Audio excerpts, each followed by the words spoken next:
This is the future.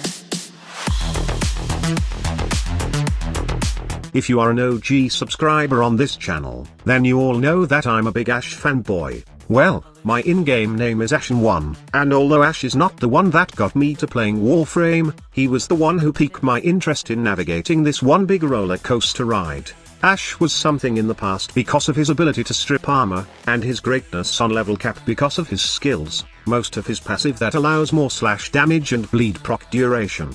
Viral and slash have been meta for a very long time, and still, it's meta right now, and in the past, Ash is one of those Warframes that wields the power to break enemies, and mind you, enemies before were tougher as they are insane bullet sponges. However, Ash became trash when Digital Extremes decided to add things that would make the Warframe obsolete. Okay, settle down Ash mains, I didn't mean to hurt your feelings. Ash became trash rhymes, and I don't think he is trash. So anyway, the biggest part of his arsenal in the past was armor stripping, then one-shot kill with fatal teleport. Seeking shuriken build was diminished when Digital Extremes decided to add abilities that can do the same but has extra perks when you use it, and it became almost dead when the Unru rework from the Angels of Zariman update came out. And the fatal teleport meta was long dead when Digital Extremes decided to turn the game into an AoE nuking meta. Ash has become obsolete to the eyes of many, but the echoes of Zariman somehow made Ash interesting to play again, and you might want to give Ash a try right now. You see, I titled the video as Best Assassin in the game, since Ash did turn back time and I recall the dagger Ash being so wicked in the past. Not just Covet Lethality Fatal Teleport, but also Exodia Contagion meta build for Ash, and these types of builds have been revitalized by the new Incarnate dagger, plus it added more.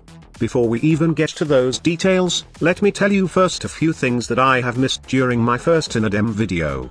I did say that this weapon is the best dagger right now, but it should be the best weapon in the game right now that everyone should try. I'm not just talking about power here, but also the ability of this dagger to throw different punches to enemies. Not just fast normal attacks, but also heavy attacks, finisher attacks, and even aerial attacks. It's the dream of every melee weapon, and it's really fun to use, especially with Ash. By the way, I have talked in my past video about Innodem that you might have some difficulty doing finisher attacks, but I have forgotten the fact that frontal heavy attack does open up enemies to finisher damage, making it a complete melee weapon. Okay, now, let's discuss how good this weapon is with Ash.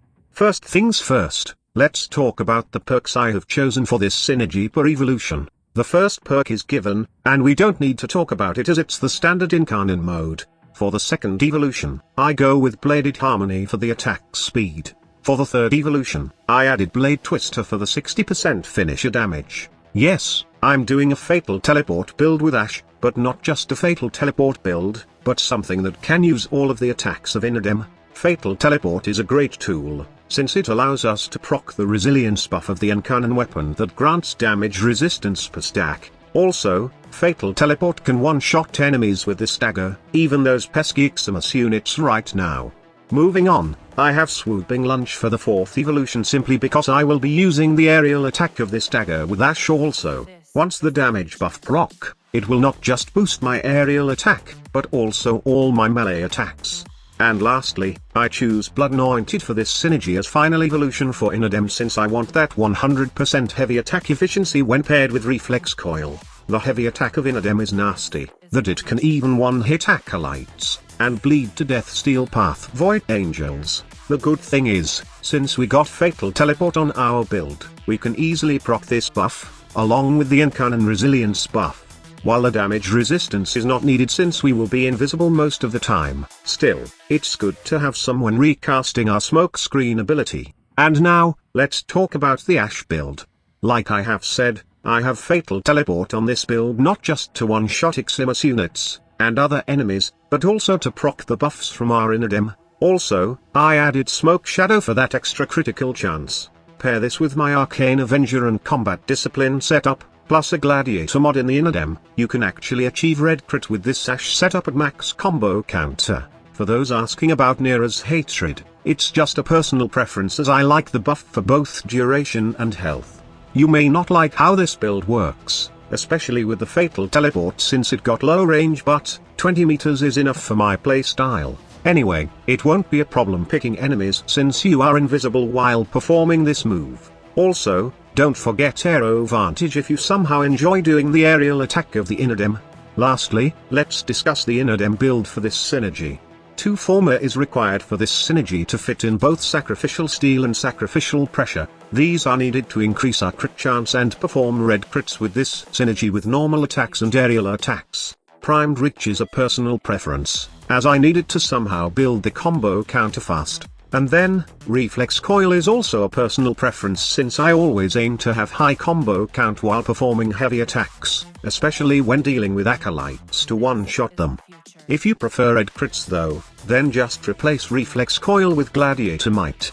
The only thing missing on this build is attack speed and combo duration. That is why I added Arcane Strike for attack speed in my Ashe. And then I equipped both primary and secondary with the Dexterity Arcane to at least get some 15 seconds duration of combo. Why not just use Zariman Squad Leader? Well, I said that this is a complete killer build for Ashe that reinstates him as the top assassin. I am using Unaru to somehow replicate the old Seeking Shuriken build but better this time since it doesn't just remove armor, but also shields from the enemies. Also, I'm constantly using heavy attack, and depleting combo, then building it up to 12 times so there's no point in preserving max combo all the time for this synergy.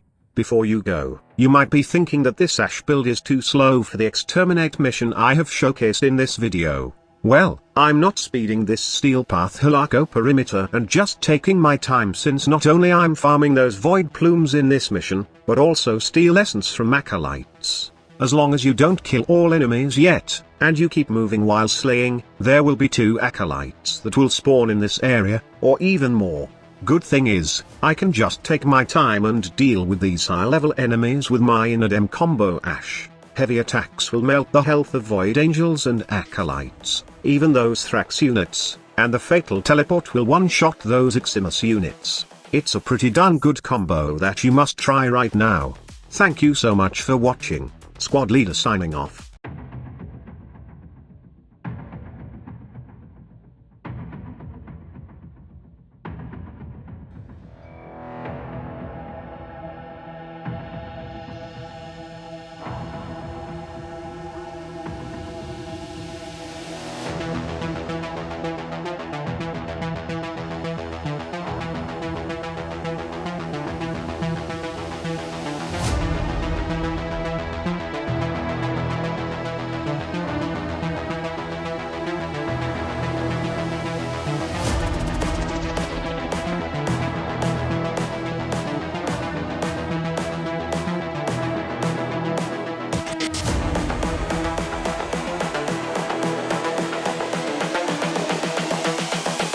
This is the future.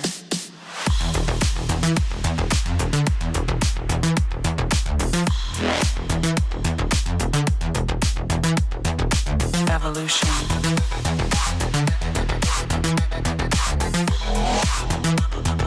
This is the future.